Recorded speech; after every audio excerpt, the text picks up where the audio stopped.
Dan Peck, ESPN 106.7 in Auburn. When you went in the portal, what was it about Mississippi State that made them the right fit? I think it starts with Coach Levy. Got to watch him coach at OU. Got to see that offense in person. For me, it was kind of a no-brainer when he got the job at Mississippi State. He contacted me. Obviously, I wanted to play in the SEC also, and I heard Mississippi State's a great place, so it was a no-brainer. Left side, third row. Tyler Shaw with KBTX and College Station. How would you describe kind of Jeff Levy and his coaching style so far, and just kind of what he kind of adds to you guys' team? Yeah. No, he's a great dude. He's energetic. He's got a lot of swagger about him. He's a cool dude, but he's very knowledgeable about football and offense and having an explosive offense. So a lot of people gravitate towards him just by the way he is, his personality. So, I mean, he's a great guy. On the aisle, on the left. Blake, Donna Conrad, 15 ABC and College Station. Obviously, a lot of veteran experience from you. How do you feel like in these early days you've been able to kind of impart your leadership on this program? Yeah, I think at first it was tough just because I was at Baylor for 4 years and it's just a new place, new people. So being able to build the relationships outside the facility so that when we get inside the facility that these guys trust me and they know who I am. In the back. We've seen transfer quarterbacks in the past who've missed spring practice. They've shown up afterward, and it's something of a learning process. How beneficial is it that you got to go through spring practice with the team and you got those reps in? Yeah, it's very, very beneficial for sure. Knowing that, I get a whole spring, 5-6 weeks of training and going through the offense, the footwork, and everything that goes into it. Reps are everything, and so I got to have a lot of reps in the spring. On the aisle, on the right. Blake, David Edelstein from WJTV, the CBS station in Jackson, Mississippi. Asked you a lot today, but I've just got two more questions. One is, a lot of guys on this team are from Mississippi. You're from Louisiana, the South culture in football here. What is it about high school football in the South that prepares you guys to do so well in the big-time stage like this at the D1 level? And then also, I'm just wondering if you could tell me about your shoes. I wanted to ask about the creativity there. So football in the South, I feel like we don't have as much nice stuff as like Texas and different areas like that. But there's a lot of good football being played in Louisiana all around. I know in our area there's a lot of good football, a lot of good players. I feel like that kind of goes under the rug a little bit of how many great players have came through my high school, through the high schools in my area. There's great coaches in the area too.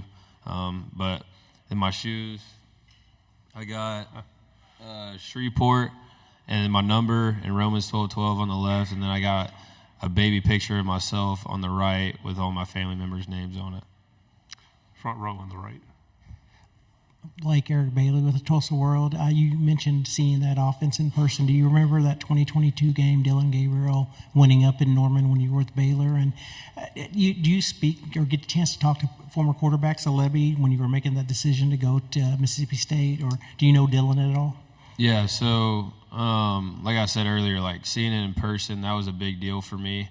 The offense is so fast, it's explosive, and I got to watch that in person.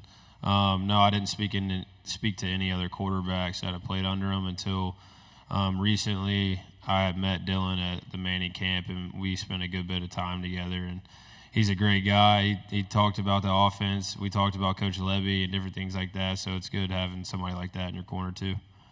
Third row. Blake, when you look around the league, how would you rate kind of the quarterback play and the level of quarterback play just in the SEC right now? Yeah, I mean, obviously there's a lot of great quarterbacks in this league. This is why it's the best conference. I feel like it's led by good quarterback play. There's good quarterbacks everywhere, though. So, it's a blessing to be a part, of the SEC. Front row. Hey, Blake.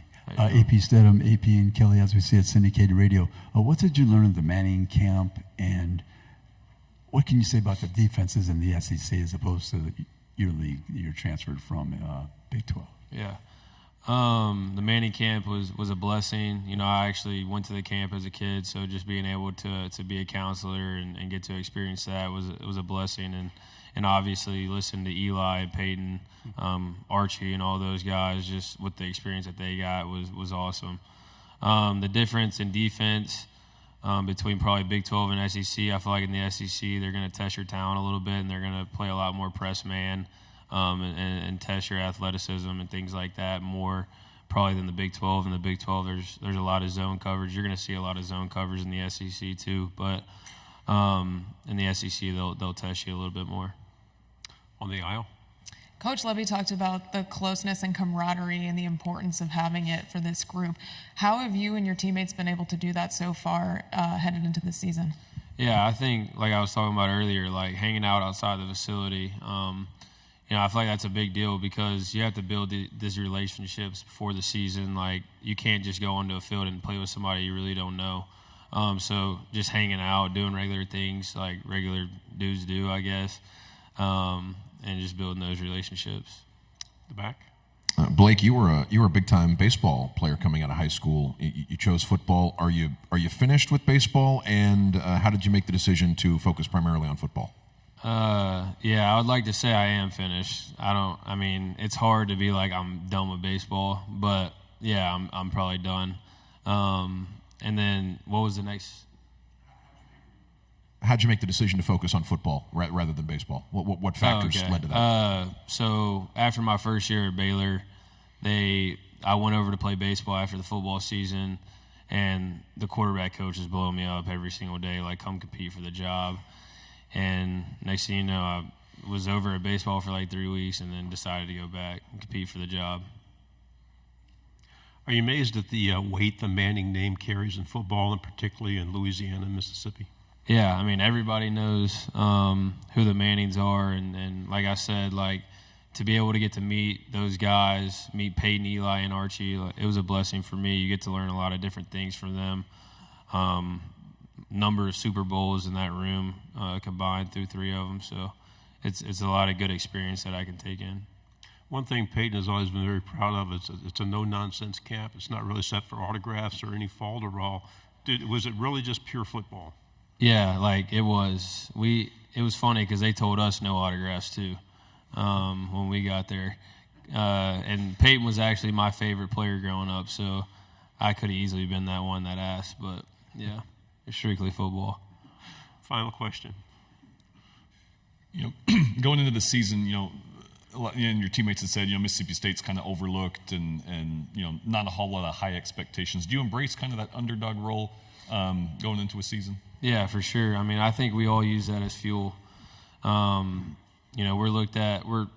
There's not a lot of expectations at the end of the day for us, and so I feel like that fuels us in a way that makes us want to go out there and prove a lot of people wrong. And I'm excited, and we're going to use that as fuel for sure. Thanks very much, Blake.